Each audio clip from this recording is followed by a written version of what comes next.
everybody, welcome to CFC Fan TV, and this is our debate of the week. It's Sophie versus Rory, and today we are going to be talking about MAURIZIO Sarri.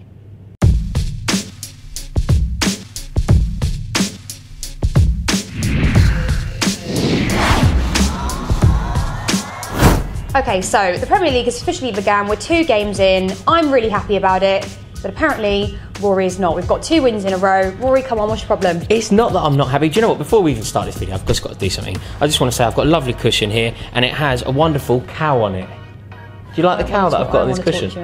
It's so funny. Please, if you haven't seen it yet, check out yesterday's video. They're all under the bird tree. Check out yesterday's video. About 38 seconds into that video, you have to see it. It is incredible. It's Sophie with a cushion, and this one has a cow on it. No. It will all make sense to you when you watch that video. A cow and a ladybird are completely different. It's a flamingo so and a good. penguin are very, very similar. Check out that video. However, your question to me was, why am I not happy? And it's not that I'm not happy. I think things are good. I'm liking Sarri. I'm liking what I'm seeing. I think this expansive style of football is beautiful.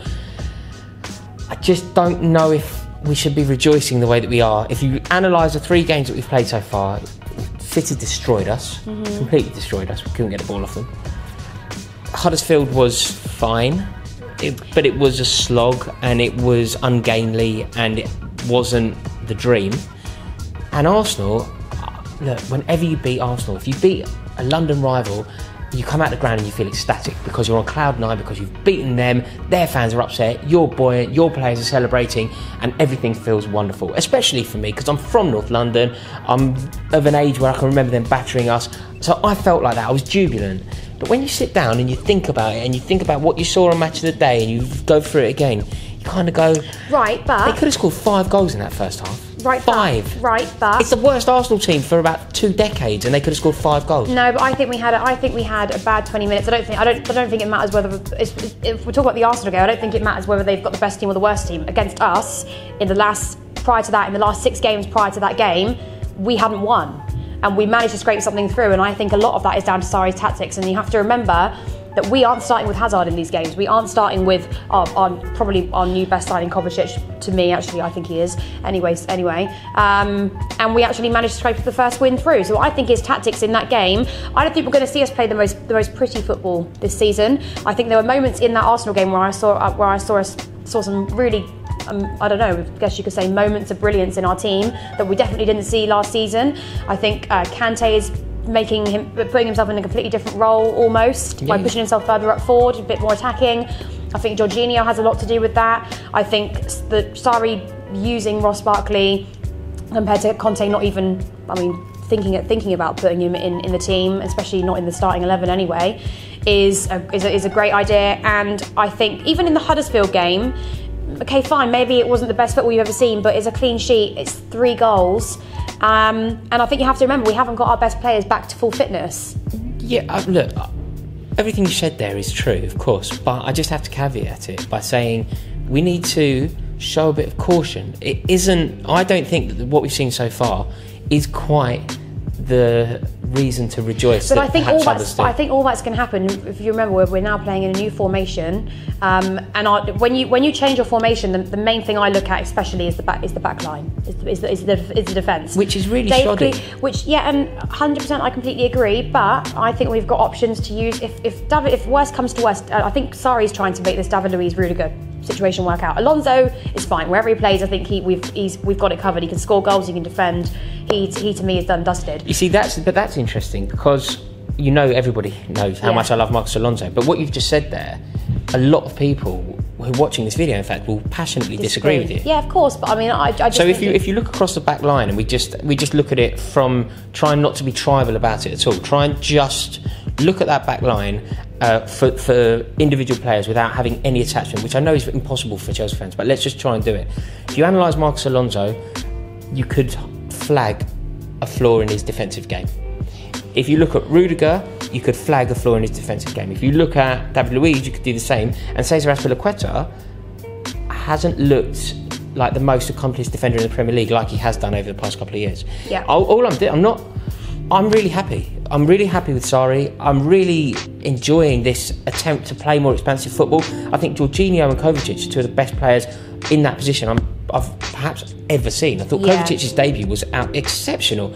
And yeah, you know, I think he's a wonderful acquisition, and in Eden Hazard we have somebody who is destined for a Ballon d'Or. There's loads of reason to be positive, but I'm just suggesting that we need to be cautious, because I feel like we're onto a hiding. I think at some point we get battered.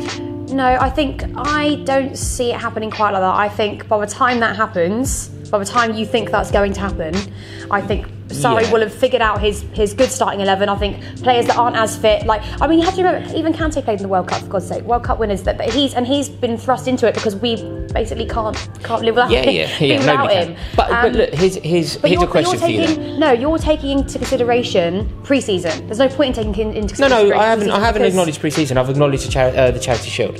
So I've said the 3 games that I don't think have been particularly convincing are Man City, we didn't have the likes of Hazard. We didn't have Hazard to come on and change game. But we can only talk about the players that played. We can't talk about the players that you think should have played. No, I'm not saying should have played. I'm just saying that we didn't have those options. And I think the difference in the Arsenal game in the second half. Yeah, but that's down to our squad then. Right? We can only talk about the game that we saw. We can't say, well, it would have been a different game had Hazard played, because Hazard didn't play. No, that's what I mean. But your view and your opinion is based on watching games where we didn't have some of our key players back in the squad. We now do have them. We now do have them. The Arsenal game, both Kovacic and Hazard featured, and I would say that overall, it's the first time we won in 6 games, though.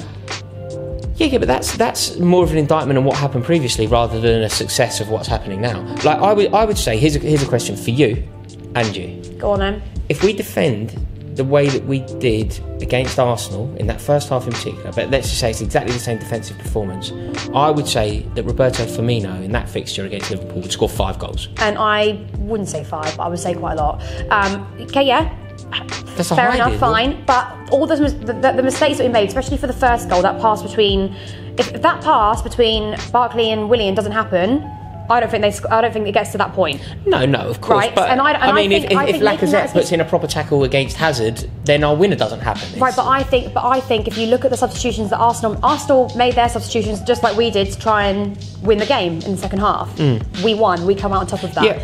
And I do think that mistake happening this early on in the season against our London rivals is a mistake they won't make again. So, and I'd be very, very shocked. And I think if you look at the game if you look at it in 2 halves.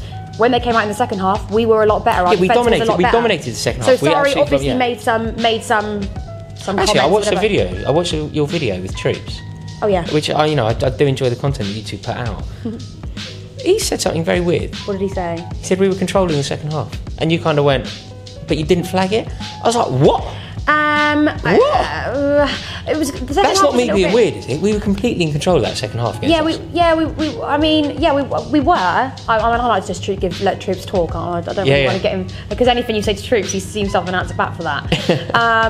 But no, I thought. Look, overall, I mean, because of the way that this debate has gone. And by the way, do us a favour, comment below who won the debate. But because of the way that it's gone, I feel like I'm being. You're being very optimistic and I'm being particularly pessimistic, but that isn't what I'm doing. I'm just trying to be realistic, and I feel like we need to demonstrate a bit of caution. No, we do. But do you know what? The reason I'm not as disheartened as what you probably are is because there was some football that I saw us play in that first 25 minutes against Arsenal, which I haven't seen us do against Arsenal in I don't know how long. Normally we show up very slow, very timid, and I thought we really took the game. It wasn't that long ago that we pinged in 6 past them, though, was it? Or Fabregas lob check. Or, there have been some good memories. But I think if you look at that game compared to the game last year at Stamford Bridge, completely different football. Yeah. And I think we do have to be patient in Sarri's new formation. I think we do have to be patient in him finding his starting 11. I think we do have other options at the back if things aren't going well, and it's just up to Sarri to make those changes. If things go wrong against Newcastle and we do get punished, which I don't think is going to happen, because I'd be very, very surprised if Dave isn't in training this week looking at his performance, thinking, right, yeah, because the majority of those mistakes came from Dave leaving his man unmarked. A lot of that happened. The same situation in all the chances they had, the Mkhitaryan chance, the Aubameyang chance, all those. It was more a defensive thing, and I think if we can sort that out, because I don't see our midfield making. I think they didn't really put a foot wrong, to be honest. So there you have it. Who has won this debate? Please help us out. Comment below. If you like this style of video, please click the subscribe button. I think I won that. Rory obviously might disagree with me. This is an unfair fight though, because everyone who's watching this video is going to want to agree with you because you're making a nice point. How can I? It's not fair. Oh no, I'm just saying it's 2 wins at the start of the Premier League. Do you know what? One against other North London rivals. And a battering against Man City, and Arsenal could have scored 5. But not really. Can you do us a favour? If you like this video, will you just give it a like, just so that we can monitor it? And if you like this sort of style of debate, we'll do it more often. And obviously, if you don't enjoy it, you'll never see it again. So who won? Comment below, Sophie or Rory? Don't do that. Just put Sophie.